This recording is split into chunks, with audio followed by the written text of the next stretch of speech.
নাই যেটা বুঝলাম কি করে? এইবার বোঝা গেল কোরআন শরীফ আমরা কতটুকুন পড়ি, কতটুকুন জানি। নাই তা বুঝলাম কোরআনে সে কথা আছে। কোথায় আছে? এখানে তা আছে। আল্লাহ রাব্বুল আলামিন বলেছেন, ওয়ালাউ তাকাওয়ালা আলাইনা বা'দাল আকাওয়িল, নবী যদি নিজের থেকে কোনো কথা বানায়া এই কোরআনের ভিতরে আমার নামে যদি চালাই দিতেন, আমি আল্লাহ রাব্বুল আলামিন নবীজির ডান হাতকে চেপে ধরতাম আর নবীর কণ্ঠ নালীকে আমি কেটে ফেলে দিতাম। নবীজি কোনো কথা বলেননি কোরআনের মধ্যে নিজের থেকে বানায়া এটা আমার, এটা কার? আল্লাহ পাকের। চ্যালেঞ্জ। ১৫০০ বছর পার হয়ে গেছে, এই চ্যালেঞ্জের মোকাবেলা পৃথিবীর কেউ করতে পারে নাই। সুতরাং নবীর কথা হচ্ছে আল্লাহর কথা। নবীর কথা কার কথা? আল্লাহর কথা। নবীর হাদিস যেটা, ওহী হচ্ছে দুই প্রকার। ওহী কয় প্রকার? একটা হচ্ছে জলি আর একটা হচ্ছে খফি। একটা হচ্ছে প্রকাশ্য ওহী আর একটা গোপনীয় ওহী। প্রকাশ্য ওহী হচ্ছে কোরআন, প্রকাশ্য ওহী কি? আর গোপনীয় ওহী কি? হাদিস। হুজুর বলেছেন, হুজুর তো কোন কলেজে পড়েন নাই, কি বলেন? কলেজে পড়েছেন? কোন কলেজে মাদ্রাসায় পড়াশোনা করেন নাই, অথচ আল্লাহর নবী বলেছেন, ইন্নামা বুইসতু মুআল্লিমান, আমি শিক্ষক হিসাবে দুনিয়ার বুকে প্রেরিত হয়েছি। লেখাপড়া কোথাও করেন নাই, অথচ হুজুর বলছেন আমি শিক্ষক। অর্থাৎ গোটা পৃথিবীর সর্বকালে সর্বযুগের মহান শিক্ষক হচ্ছেন মুহাম্মদ রাসূলুল্লাহ সাল্লাল্লাহু আলাইহি ওয়াসাল্লাম। শিক্ষা তার মধ্যে পরিপূর্ণ ছিল। আল্লাহ তাকে শিখিয়েছেন, সব কথা তিনি বলেছেন, জ্ঞানের কোনো অভাব তার কাছে ছিল না। তবে হ্যাঁ, অনেকে বলে যে মুহাম্মদ সাল্লাল্লাহু আলাইহি ওয়াসাল্লাম হচ্ছেন সেই পুরানা মধ্যযুগীয় ব্যাপার স্যাপার। ওই মধ্যযুগীয় কোনো কথা আজকের যুগে চলতে পারে না, এটা হলো জ্ঞান বিজ্ঞানের যুগ। আমরা কিছু মঙ্গল গ্রহে যাব করতেছি, চাঁদ দখল করে ফেলেছি, সেই কবে চাঁদে পতাকা উড়ায় ফেলেছি, বাড়িঘর বানাবার জন্য ইট সিমেন্ট রড সবকিছু পাঠাবার ব্যবস্থা হচ্ছে চাঁদে। আর মঙ্গল গ্রহে তো আমরা যাব করছি। মুহাম্মদ সাল্লাল্লাহু আলাইহি ওয়াসাল্লাম কি চাঁদে নেমেছেন কখনো? এগুলি বেকুবদের প্রশ্ন। কাদের প্রশ্ন? বেকুবদের প্রশ্ন। আর মিয়া, তোমার বিজ্ঞান তো গেছে শুধু চাঁদে। চাঁদ কদ্দূর? মাত্র 2,32,000 মাইল দূরে। চাঁদ মাত্র 2,32,000 মাইল দূরে একটি উপগ্রহ মাত্র। পৃথিবীর সবচাইতে নিকটতম প্রতিবেশী, নিকটতম উপগ্রহ হচ্ছে চাঁদ। দৃষ্টান্ত দিতে গিয়ে আমি ওই ছোট্ট স্টোরিটি বুঝাবার জন্য মানুষের সামনে বলি। একবার এক স্বামী আর স্ত্রী দুজনে ঝগড়া লেগেছে। স্বামী স্ত্রীর ঝগড়ায় বেচারা স্বামী দুর্বল হয়ে গেছে, স্বামীর স্ত্রীর সামনে আর পেরে উঠছে না পারিয়া শেষ পর্যন্ত বলল, ঠিক আছে, তোমার মতো দাজ্জাল মার্কা বউর সাথে আমি আর থাকবো না, আমি চললাম, আমি এবার বিদেশেই চলে যাব, দেশেই থাকবো না। স্ত্রী কিছু বলতেছে না। স্বামী দেখে যে সন্ধ্যা পর্যন্ত স্ত্রী তাকে সাধেও না, মহা সমস্যা।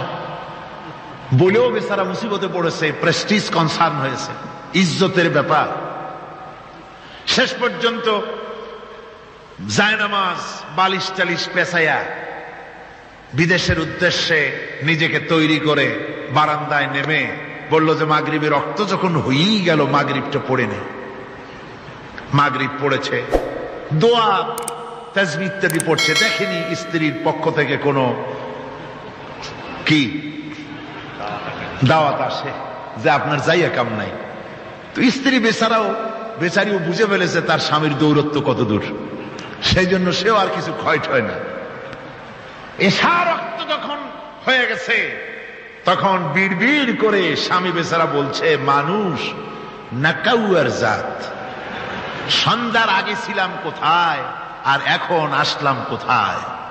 বউ ঘরে বসে কয় যে বুঝছি, আর যাওয়া লাগবে না বিদেশে, ঘরের থেকে বারান্দায় নামি তুমি বলো মানুষ না কাউয়ের জাত, সন্ধ্যায় ছিলা কোথায়, এখন নামছো কোথায়? তোমার আর বিদেশে যায় কাম নাই, তুমি ঘরে এসে মশারির মধ্যে ঢোকো। বুঝলেন? তো পৃথিবী থেকে মাত্র 2,32,000 মাইল দূরে চাঁদ, সেই চাঁদে অবতরণ করে বলছে মোহাম্মদ সাল্লাল্লাহু আলাইহি ওয়াসাল্লাম কি চাঁদে গেছে? আরে বেকুব, 2,32,000 মাইল দূরের চাঁদ নয়, 9,30,00,000 মাইল দূরের সূর্য নয়, কোটি কোটি সহস্র কোটি মাইল দূরের গ্যালাক্সি নয়, মিল্কি ওয়ে নয়, সমস্ত তারকারাজি গ্রহ পুঞ্জ সব কিছুকে পেরিয়ে গিয়ে 7 আকাশ ফুঁড়ে মুহাম্মদ সাল্লাল্লাহু আলাইহি সাল্লাম আরশে আজিম ভ্রমণ করেছেন, যা পৃথিবীর কোন বিজ্ঞানের পক্ষে সম্ভব নয়।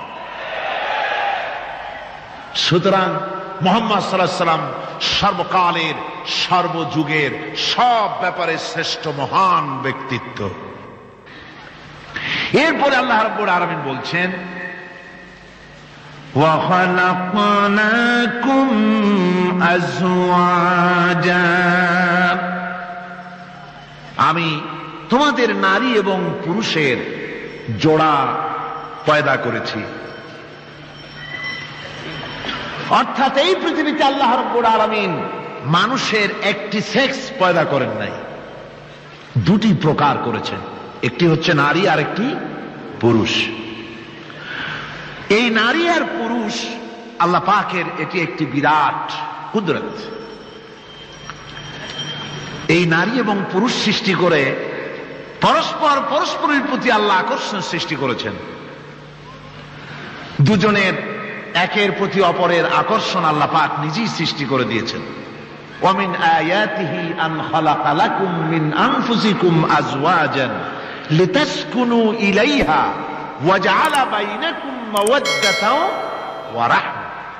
আমার অনেক নিদর্শনাবলীর মধ্যে এটিও একটি নিদর্শন যে আমি তোমাদের থেকে তোমাদের স্ত্রীদেরকে তোমাদের জোড়া পয়দা করেছি। আর কি করেছি, কেন করেছি? লিতাসকুনু ইলাইহা, যাতে করে তোমরা পরস্পরের কাছ থেকে শান্তি, প্রীতি, প্রেম, ভালোবাসা, মহব্বত লাভ করতে পারো। এটা আমার নিদর্শন একটি। কিরকম নিদর্শন? ভিন্ন পরিবেশে লালিতা পালিতা একটি মেয়ে ভিন্ন পরিবেশে লালিত পালিত একটি পুরুষের সঙ্গে যখন বিবাহ হয়ে যায়, আল্লাহ রাব্বুল আলামিন বলেন আমি তখন একের প্রতি অপরের মহব্বত আর ভালোবাসা আমি আল্লাহ তৈরি করে দেই। ওই মেয়েটি জানার কথা না, মেয়েটির বাড়ি হচ্ছে লংলা, শ্রীমঙ্গল, বিয়ে হয়েছে দিনাজপুর। দিনাজপুরের লোকেরা বোয়াল মাছ খায় না, কিন্তু এখানের লোকেরা বোয়াল মাছ খুব পছন্দ করে। কথা বুঝতে পেরেছে?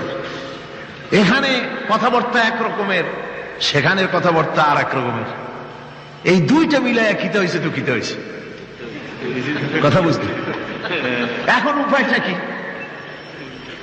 অথচ এই দুই স্বামী স্ত্রীর মধ্যে আল্লাহ পাক কি মহব্বত পয়দা করে দেন, একজন আর একজনের জন্য জীবন দিতে প্রস্তুত হয়ে যায়। সুবহানাল্লাহ পড়েন।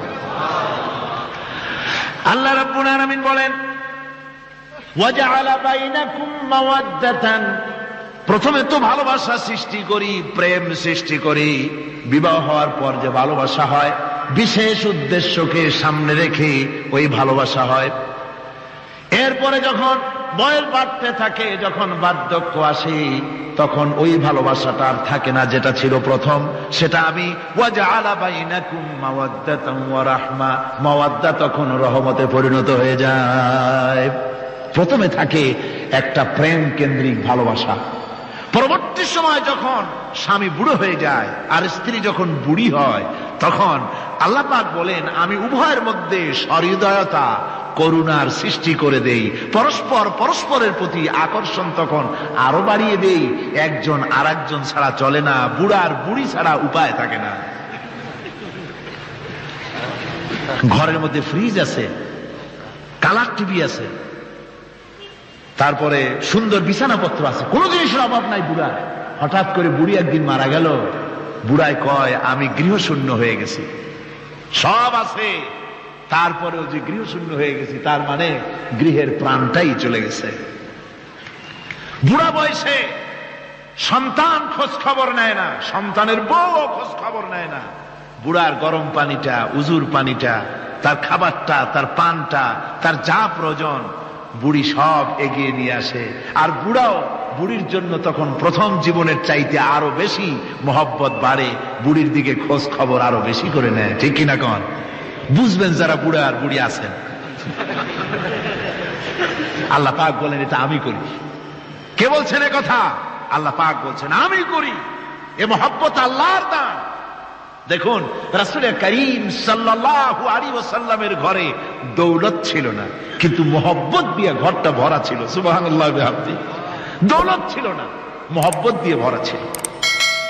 হযরত আয়েশা সিদ্দিকা রাদিয়াল্লাহু তাআলা আনহা বলেছেন, আমি গ্লাসে পানি পান করে রেখে দেওয়ার পর রাসূলুল্লাহ গ্লাসটা হাতে নিয়ে আমি যেখানে ঠোঁট লাগিয়ে পানি পান করেছি, আল্লাহ নবী ওইখানেই ঠোঁট লাগায়া পানি পান করতেন। মুহাব্বত। হযরত আয়েশা বলেন, আমি গোশত খেয়ে হাড্ডি খেয়ে হাতে ধরে রেখেছি, খাবো বা রাখবো, আল্লাহ নবী তখন আমার হাতের থেকে গোশত বা হাড্ডিটা আমার হাত থেকে নিয়ে আমি গোশতের যে অংশে কামড় দিয়েছি রাসূলুল্লাহ সেখানে মুখ লাগিয়ে খেতেন। দৌলত ছিল না হুজুরের ঘরে এক ফোঁটা, কিন্তু মহব্বত ছিল ঘরটা ভরা। হযরত আয়েশা বলেছেন, রাসূলুল্লাহ কাজ করে কষ্ট করে ঘরের ভিতরে ফিরে যখন দেখেছেন রান্না বান্না সারা হয় নাই, হুজুর ক্ষুধার্ত অথচ আমার রান্না শেষ হয় নাই, নবীজি রাগ করেন নাই, অসন্তুষ্ট হন নাই, ভুরু কুঞ্চিত করেন নাই, চোখ গরম করেন নাই, বরং আমার কাছে বসে রান্না বান্নায় আমাকে আল্লাহর নবী বিশ্ব নবী মুহাম্মদ রাসূলুল্লাহ সাল্লাল্লাহু আলাইহি ওয়াসাল্লাম আমাকে সহযোগিতা করেছেন। স্বামী স্ত্রীর ভালোবাসা হচ্ছে স্বর্গীয় নিয়ামত, জান্নাতের নিয়ামত। সুবহানাল্লাহ পড়েন। যেই ঘরে স্বামী আর স্ত্রীর মধ্যে সাপ আর বেজির সম্পর্ক, দাঁড় কুমড়োর সম্পর্ক, এই ঘরটা যতই বিদেশি আধুনিক সৌন্দর্যের উপকরণাদি দিয়ে ভরপুর থাকুক না কেন, এই ঘরটা, এই বিল্ডিংটা জাহান্নামের টুকরা। ঠিক না? আর স্বামী স্ত্রীর যদি ভালোবাসা থাকে, তাহলে ঘরটা যদি কুড়ে ঘরও হয়, তারপরেও সে ঘরটা হচ্ছে একটা জান্নাতের টুকরা। অনেক স্ত্রী আছে স্বামীর সাথে মহব্বত নাই, উল্টোপাল্টা কারবার। ওই রকম এক স্বামীর কাছে খবর আসছে যে আপনি তো এই গ্রামের মাতবাড়ি করেন, বিচার আচার করতেছেন, আপনার বউ তো গোসল করতে গিয়ে পড়ে গেছে নদীর মধ্যে।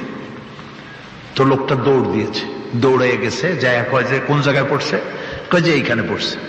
লোকটা তখন জোয়ারের পানি যাচ্ছিল এইদিকে, লোকটা দৌড় দিছে উল্টা দিকে। লোকেরা কয় যে মিয়া তোমার বউ পড়েছে এইখান থেকে জোয়ারের পানি এদিকে যায়, তুমি উল্টা দৌড়াও কেন? মাতবার বলছে যে দেখো এটা হচ্ছে আমাদের ইন্টারনাল অ্যাফেয়ার্স, এটা বুঝবা না। এই স্ত্রী সারাটি জীবন আমার উল্টা চলেছে। আমি যদি বলেছি 100, সে বলেছে 335। আমি যদি বলেছি এখন দিনের 12টা, সে বলেছে এখন রাত 3:35। সম্পূর্ণ উল্টা সারা জীবন যে চলেছে। সে যে নদীতে পড়ে জোয়ারে গেছে আমি তা বিশ্বাস করি না, উল্টাই গেছে। এই রকমের এক শ্রেণী আছে, স্বামী উল্টা থাকে, স্ত্রী উল্টা থাকে, এরকমও হয়। সুতরাং স্বামী এবং স্ত্রীর মধ্যে মহব্বত আর ভালোবাসা এটি মাবুদের একটি বিরাট নেয়ামত। অন্যের স্ত্রীর দিকে তাকালে কান ভরে, খারাপ নজরে তাকালে জেনার গুনাহ হবে, হাত দিয়া ধরলে কাম ভাবে জেনার গুনাহ হবে। কিন্তু কোন স্বামী যদি তার স্ত্রীর দিকে প্রেম ভরে ভালোবাসা ভরে তাকায়, আর স্ত্রীর হাতকে প্রেম আর ভালোবাসার সাথে যদি স্ত্রীর হস্ত ধারণ করে, কিতাবে এসেছে স্বামী এবং স্ত্রীর উভয়ের সগীরা গুনাহ আল্লাহ রাব্বুল আলামিন মাফ করে দেন। আল্লাহ পাক বলছেন আমি তোমাদের থেকে তোমাদের জোড়া, তোমাদের স্ত্রীদেরকে পয়দা করেছি এবং পরস্পর পরস্পরের প্রতি ভালোবাসা এবং মহব্বত সৃষ্টি করে দিয়েছি। আজকে কথা উঠেছে সমাজে, আজকে কথা উঠেছে নারীর অধিকার নিয়ে। বলা হচ্ছে ইসলাম নারীকে, নারীর অধিকার ক্ষুণ্ণ করেছে। বলে না? বলে কিনা বলেন? আমাদের দেশে এই জন্য নারী পক্ষ, নারী সমাজ, নারী আন্দোলন পরিষদ, তারপরে এরকম অনেক আন্দোলন তারা বানিয়েছে।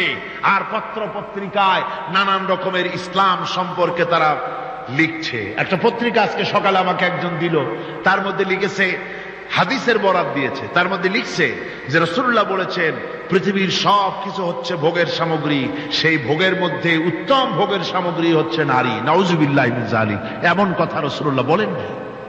হাদিসের নাম দিয়া তারপরে হুজুর যা বলেন নাই সেই সব কথা বলে বলে নারীদেরকে ইসলামের প্রতি বীতশ্রদ্ধ করাবার জন্য চেষ্টা চালানো হচ্ছে।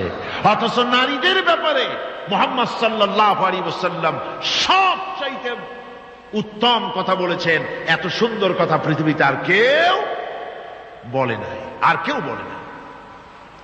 নারী আজ অধঃপাতিতা, নির্যাতিতা।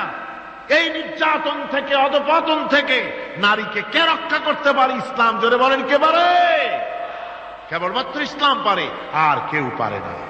নারী যখন তাদেরকে মেয়ে হয়েছে শোনা মাত্র তার বাপ তাকে মাটির নিচে পুঁতে রাখত, আছাড় মেরে মেরে ফেলে দিত। যখন তাদেরকে কবর দিয়ে দিত জীবিত অবস্থায়, সেই সময় রাসূলুল্লাহ এসে নারীদের সম্মান দিলেন, মর্যাদা দিলেন। রাসূলুল্লাহ বললেন, আমার কাছে তিনটা জিনিস প্রিয়, একটি হচ্ছে নামাজ, একটি হচ্ছে সুগন্ধি, আর একটা হচ্ছে স্ত্রী। নারীর যখন কোনো মর্যাদা নাই তখন নারীর মর্যাদা হুজুর দিলেন। যখন কন্যা সন্তান হওয়া আভিজাত্যের বিপরীত, কন্যা সন্তান হওয়া পুরুষের জন্য একটা অপমানকর। এখন আমাদের সমাজেও আছে, স্ত্রী গর্ভবতী হয়েছে, বন্ধুদের কাছে বলে ফেলেছে আগেই, সন্তান হয়ে গেছে কিন্তু কোনো খোঁজ খবর নাই। বন্ধুরা একদিন হঠাৎ জিজ্ঞেস করে, তোমার স্ত্রী গর্ভবতী হয়েছে? তারপরে তা তো অনেক দিনের কথা, কি হইল তা তো বললা না। কয় যে আশা তো করছিলাম হবে ছেলে, কিন্তু হয়েছে মেয়ে, সেই জন্য আর টেলিফোন করা, খবর দেওয়া জরুরত বোধ করি নেই।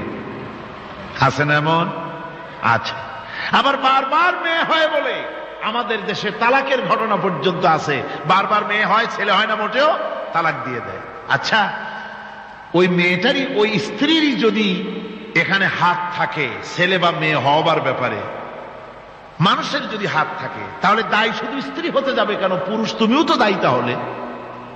আসলে ছেলে এবং মেয়ে হওয়ার জন্য স্বামী এবং স্ত্রী কেউ দায়ী নয়, ব্যাপারটি আল্লাহ। ব্যাপারটি কার? আল্লাহ রাব্বুল আলামিন বলেছেন, আমি যাকে খুশি কন্যা দান করি, যাকে খুশি শুধু ছেলে দান করে, যাকে খুশি তারে ছেলেও দেই, মেয়েও দেই, আর যাকে খুশি আমি কিছুই দেই না। এ সবটাই আমার হাত। সুতরাং রাসূল পাক সাল্লাল্লাহু আলাইহি ওয়াসাল্লাম বলেছেন, খবরদার মেয়েদের বাপকে, মেয়ের বাপকে গালি দিও না। বারবার মেয়ে হয় বলে অনেকে মেয়ের বাপকে গালি দেয়, তাচ্ছিল্য করে, টিটকারি করে। হুজুর বলেছেন, মেয়ের বাপকে বিদ্রুপ করো না, গালি দিও না, যেহেতু আমি মুহাম্মদ সাল্লাল্লাহু আলাইহি ওয়াসাল্লাম মেয়েদের বাপ। রাসূল পাক সাল্লাল্লাহু আলাইহি ওয়াসাল্লাম বলেছেন, যে ঘরে একটা কন্যা সন্তান জন্মগ্রহণ করে, যে ঘরের ভিতরে একটি কন্যা সন্তান জন্মগ্রহণ করে, ওই ঘরের ভিতরে আল্লাহ রাব্বুল আলামিনের রহমতের ফেরেশতা ঢুকে সালাম দেয় আর বলে, আসসালামু আলাইকুম ইয়া আহলাল বাইত, হে ঘরের মালিকেরা, তোমাদের উপরে আল্লাহর রহমত বর্ষিত হোক। রহমতের ফেরেশতারা ঘরের ভিতরে প্রবেশ করে কন্যা সন্তানটির মাথার উপরে হাত বুলায় আর বলতে থাকে, এই দুর্বল দেহ একটি দুর্বল দেহের ভেতর থেকে বেরিয়ে এসেছে, এই কন্যা সন্তানটিকে যে লালন পালন করবে আল্লাহ রাব্বুল আলামিন তাকে শান্তিতে রাখবেন। রাসূল পাক সাল্লাল্লাহু আলাইহি ওয়াসাল্লামের কাছে একজন এসে বলছে, ইয়া রাসূলুল্লাহ, আমার এক মেয়ে। হুজুর কয়, তোমার এক বেহেশত। আর একজন লোক কয়, হুজুর আমার দুই মেয়ে। কয়, তোমার দুই বেহেশত। এরকম হাদিস আছে নাকি যে একজনে বললো আমার এক ছেলে, আর হুজুর বলছেন তোমার এক বেহেশত? আছে এমন? সুতরাং মেয়েকে কি মর্যাদা দিয়েছে ইসলাম।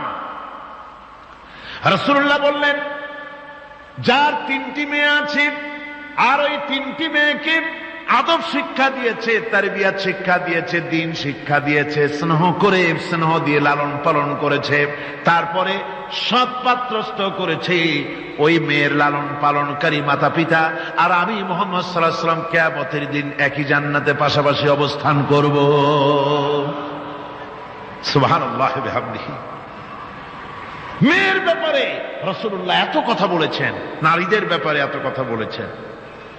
হুজুর বলেছেন তোমরা যখন সফরে যাবে, সফর থেকে আসার সময় আমরা অনেকে হাদিয়া তোহবা নিয়ে আসি, জামা কাপড় মিষ্টি চকলেট ইত্যাদি আমরা নিয়ে আসি, আনি না? কি বলেন, আনি না? আল্লাহর নবী বলেছেন বাইরের থেকে, সফর থেকে, বাজার থেকে হাদিয়া তোহবা ঘরের জন্য জানবে, এনে যখন তোমরা তা দেওয়া শুরু করবে, সর্বপ্রথম মেয়ে থেকে দেওয়া শুরু করবে। মেয়েকে আগে দাও। হুজুর সাল্লাল্লাহু আলাইহি ওয়াসাল্লাম তার কলিজার টুকরা মেয়ে ফাতেমাকে মহব্বত করতেন, এত মহব্বত করতেন, কোন দিকে যাওয়ার আগে সকলের সঙ্গে দেখা করে শেষে দেখা করতেন হযরত ফাতেমার সঙ্গে। আবার সফর থেকে ফিরে এসে সর্বপ্রথম তিনি দেখা করতেন হযরত ফাতেমা রাদিয়াল্লাহু তাআলা আনহার সঙ্গে। একবার হযরত আলী এবং হযরত ফাতেমার মধ্যে মনোমালিন্য হলো, হুজুরের মুখটা মলিন হয়ে গেল, রাসূল পাকের মুখ মলিন হয়ে গেল। হুজুর সাল্লাল্লাহু আলাইহি ওয়াসাল্লাম ঘরের মধ্যে প্রবেশ করলেন, হযরত আলীর ঘরে হযরত ফাতেমা এবং আলীকে এক জায়গায় বসালেন। কিছুক্ষণ পর হুজুর বেরিয়ে এলেন, হুজুরের মুখে হাসি। সাহাবা ইকরাম বললেন, হুজুর একটু আগে আপনার মুখ মলিন দেখেছি, এখন খুব উৎফুল্ল মনে হচ্ছে। হুজুর বলছেন আমি তাদের মধ্যে মনোমালিন্যটা দূর করে দিয়ে এসেছি। ফাতেমা আমার কলিজার টুকরা, যে ফাতেমাকে ব্যথা দেয় সে আমি মুহাম্মদ সাল্লাল্লাহু আলাইহি ওয়াসাল্লামকে ব্যথা দেয়। রাসূল পাক সাল্লাল্লাহু আলাইহি ওয়াসাল্লাম কন্যাদেরকে এভাবে মর্যাদার কথা বলেছেন। এই কন্যা আস্তে আস্তে যখন বড় হয়ে যায়, যখন বধূ হয়, বধূ হিসেবে তার মর্যাদা ইসলাম কতখানি দিয়েছে, রাসূল পাক সাল্লাল্লাহু আলাইহি ওয়াসাল্লাম কতখানি দিয়েছেন আপনারা লক্ষ্য করেন। হাদিস শরীফ পড়া নাই, জানা নাই বলে আজকে এক শ্রেণীর নারীরা তারা কমিউনিস্টদের খপ্পরে পড়ে, সমাজতন্ত্রের খপ্পরে পড়ে, নাস্তিকদের খপ্পরে পড়ে গোটা মহিলা সমাজকে চেষ্টা করতেছে ইসলাম থেকে দূরে সরাবার জন্য। ঠিক কিনা কম? হযরত আয়েশা বলেছেন আমি যখন ঘরে কাজ করতেছি, হুজুর বাইরের থেকে এসে দেখেছেন আমার রান্না করতে দেরি আছে, খাবার দাবার এখনো রেডি হয় নাই, হুজুর ক্ষুধার্ত, কিন্তু হুজুর ভুরু কুঞ্চিত করেননি, হুজুর বিরক্ত হননি, হুজুর আমাকে গালমন্দ করেননি, আমার কাছে বসে তিনি আমার রান্নার সহযোগিতা করেছেন। সুবহানাল্লাহি বিহামদিহি, জোরে বলেন সুবহানাল্লাহি বিহামদিহি। ভাইরা আমার, হযরতে আয়েশা সিদ্দিকা রাদিয়াল্লাহু তাআলা আনহা বয়সে কম ছিলেন অন্যদের চাইতে। বিশ্বনবী সমস্ত রাজকার্য, রাষ্ট্রীয় কার্য, নবুয়তের দায়িত্ব পালন করে স্ত্রীর হক আদায় করতে ভুলে যাননি। আধো আধো জ্যোৎস্না প্লাবিত রাত রাসূলুল্লাহ হযরত আয়েশাকে বলছেন চলো আমরা একটু পায়চারি করে আসি বাইরের থেকে। ঘুরতে ঘুরতে হুজুর বলছেন দেখো তো ওই যে দূরে দেখা যায় একটা জিনিস, চলো আমরা দৌড় দেই, দেখি কে আগে ওই জায়গায় পৌঁছতে পারে। দুজনে মিলে দৌড় দিলেন। হযরত আয়েশা বললেন আমি হুজুরকে পেছনে ফেলে দ্রুত গতিতে আমি দৌড়ে লক্ষ্যবস্তুর কাছে চলে গেলাম। হুজুর সাল্লাল্লাহু আলাইহি ওয়াসাল্লাম যখন ধীরে সুস্থে আমার কাছে এলেন, আমি বললাম দেখছেন আপনি কিন্তু আমার সাথে দৌড়ে পারেন নাই। হযরত আয়েশা বলছেন এর কিছু কাল পরে আবার একদিন রাসূলুল্লাহ দৌড় প্রতিযোগিতার ব্যবস্থা করলেন, দৌড় দিলাম। হযরত আয়েশা বলছেন সেই সময়ের তুলনায় আমার শরীর কিছুটা স্থূল এবং ভারী হয়ে গেছে, আমি দৌড়াইয়া পারলাম না, আমি পেছনে পড়ে গেলাম। হুজুর আমার আগে চলে গেলেন লক্ষ্যবস্তুর কাছে। আমি হাঁপাতে হাঁপাতে যখন রাসূলের কাছে চলে গেছি, রাসূল পাক মুস্কি হেসে আমাকে বললেন আয়েশা ওই সেই দিনের প্রতিশোধ আজকে নিলাম। সুবহানাল্লাহি বিহামদি, সেদিনের জবাব আজকে দিয়ে দিলাম। স্বামী স্ত্রীর দাম্পত্য জীবনের এই দৃশ্য কতখানি উপভোগ্য। সুবহানাল্লাহি বিহামদিহি। এই জন্য স্বামী স্ত্রীর ভিতরে যে মুহাব্বত, এটা বেহেশতি অবদান, এটা জান্নাতের অবদান, এটা আল্লাহর নিয়ামত। এটা কি ধরে কর? আল্লাহর নিয়ামত। এই নিয়ামত যে ঘরের মধ্যে আছে সে ঘরটা বেহেশত। সে ঘরটা কি? বেহেশত।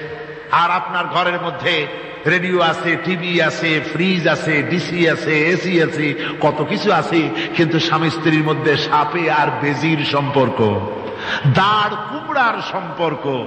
এই ঘরটা জাহান্নামের শামিল। আছে না এক পদের স্ত্রী? স্বামীও আছে এরকম এক পদের স্বামী আছে, সমানে পিটায় মেয়ে লোক, পিটাইতেই থাকে। বুঝলে রাসূলুল্লাহ বলেছেন খবরদার স্ত্রীদেরকে মেরো না, দাসীদের মতো প্রহার করো না। তাহলে আগামী রাত্রে যখন তার কাছে তুমি যাবে তখন কি তোমার শরম করবে না? রাসূল পাক সাল্লাল্লাহু আলাইহি ওয়াসাল্লাম নারী পুরুষের সমান অধিকার দিয়েছে। ভালোবাসা এবং মহব্বত থাকতে হবে, একে অপরের উপরে বাজিমাত করার প্রতিযোগিতা থাকা উচিত নয়। স্বামী হয়েছেন বলে তিনি একেবারে নওয়াবজাদা নসরুল্লাহ খান হয়ে যাবে তা না। আবার স্ত্রী স্বামীকে গোলাম হিসাবে ব্যবহার করবে তাও না। ভালোবাসা, শ্রদ্ধা, পারস্পরিক মহব্বত হিসাবে মর্যাদা সমান রাখা হয়েছে। কিন্তু মাঝে মধ্যে দেখা যায়, কিছু অভিযোগ পাওয়া যায়, স্ত্রীরা এমনও করে স্বামীকে একেবারে গোলামদের মতোই রাখে। এই রকমের এক শ্রেণীর আছে। সমান অধিকারের চিন্তা নিয়ে স্বামী নির্যাতনের কোনো প্রশ্নই ওঠে না। রাসূলুল্লাহ আবার মর্যাদা পুরুষের এক ধাপ বাড়ায় দিয়েছেন। আল্লাহর নবী বলেছেন, এই পৃথিবীতে মানুষকে যদি আমি মানুষের সামনে সেজদা করার জন্য যদি অর্ডার করতাম, তাহলে দুনিয়ার সমস্ত নারীদেরকে অর্ডার করতাম তার স্বামীকে সেজদা করার জন্য। মর্যাদা বাড়ানো রয়েছে, কিন্তু অধিকার সমান, সমান অধিকার দেওয়া হয়েছে। ইসলাম নারীর অধিকার দিয়েছে, স্বামী স্ত্রীর মহব্বত এবং ভালোবাসা সৃষ্টি করে দিয়েছেন। এটা আল্লাহর নিয়ামত। আমার বন্ধুগণ, আজকে আমার সমাজে বলা হচ্ছে নারীদেরকে ঠকাইছে ইসলাম। বলে কি দিয়ে ঠকানো হলো? বলে ইসলাম ঠকিয়েছে একটা ছেলে সমান দুইটা মেয়ে। একটা ছেলেতে যা পাবে দুইটা মেয়েতে তাই পায়, এই জন্য মেয়েকে ঠকানো হয়েছে। একথা বলেছেন আমাদের দেশের সুপ্রিম কোর্টের একজন চিফ জাস্টিস, অবসরপ্রাপ্ত, নাম নেব না আমি। তো আমরা এটা শোনার পরে বললাম যে বাংলাদেশ পৃথিবীর দ্বিতীয় বৃহত্তম মুসলিম দেশ, এই দেশের সুপ্রিম কোর্টের চিফ জাস্টিস হয়ে কোরআন সম্পর্কে জ্ঞান এত নগণ্য, এত কম, এত পুর। তার জ্ঞানের এই বহর দেখে আমাদের শুধু করুণাই হয়। কোরআনে কারীমের এক জায়গায় তিনি দেখেছেন এক ছেলে সমান দুই মেয়ে, কিন্তু মেয়েকে যে আরো অনেক জায়গা থেকে দেওয়া হয় তা কি লক্ষ্য করো নাই? ছেলে তো এক জায়গায় পিতার কাছ থেকে বোনের ডাবল পেল, বোনের তুলনায় বেশি পেল এক জায়গায়, কিন্তু বোনকে মেয়েকে অনেক জায়গা থেকে আল্লাহ দেওয়ার ব্যবস্থা করেছেন। এই মেয়ে লোকটি পিতার কাছ থেকে পাবে, স্বামীর কাছ থেকে পাবে, ছেলের কাছ থেকে পাবে, ভাইয়ের কাছ থেকে পাবে, মায়ের কাছ থেকে পাবে। 5 জায়গা থেকে পাওয়ার ব্যবস্থা আল্লাহ তাকে করে দিয়েছেন। জোরে বলেন সুবহানাল্লাহ। 5 জায়গা থেকে তার পাওয়ার ব্যবস্থা আছে। এক জায়গায় একটু ছেলেকে বেশি দিয়েছে, দেখেই তার চোখ কাড়া হয়ে গেছে। আল্লাহর উপরে কমেন্ট করতেছে, নাউযুবিল্লাহি মিন যালিক। নারীকে ইসলাম সবচাইতে বেশি অধিকার দিয়ে তাকে প্রতিষ্ঠিত করেছে, সবচাইতে বেশি অধিকার তার। সব জায়গায় তাকে প্রতিষ্ঠিত করা হয়েছে। নারীদেরকে মহারণা দেওয়া ফরজ করে দেওয়া হয়েছে। নামাজ রোজা যেমন ফরজ, মহারণা দেওয়া তেমন কি? সেই মহারণা আজকাল বাঁধা হয়, বিশেষ করে রাজধানীতে, শহর সমূহে মহারণা বাঁধে। যত বেশি টাকা ততই সুনাম নাকি হয়। সেই জন্য জিজ্ঞেস করা হয়, মেয়ের বিয়েতে মহারণা কত হলো? কয় মহারণা হচ্ছে 5,73,793 টাকা 75 পয়সা। বাবা, আদায় করে না কিন্তু মোটেও, ফাঁকি দেওয়ার ব্যবস্থা সব। সোনা দিলাম এত, খাওয়াইলাম এত, বাকি সব ইদিক সেদিক। মনে রাখবেন মুসলমানেরা, মহারণা দেওয়া নামাজ রোজার মতোই অবশ্য পালনীয় একটি কর্তব্য আল্লাহ রাব্বুল আলামিন করে দিয়েছেন। কোন স্বামী যদি মহারণা ধার্য করার পর যদি আদায় না করেন, স্ত্রী যদি স্বেচ্ছায় মহারণার টাকা মাফ না করে দেয়, তাহলে কিয়ামতের দিন ওই স্বামীকে আল্লাহর দরবারে জেনাকারের কাতারে দাঁড়াতে হবে।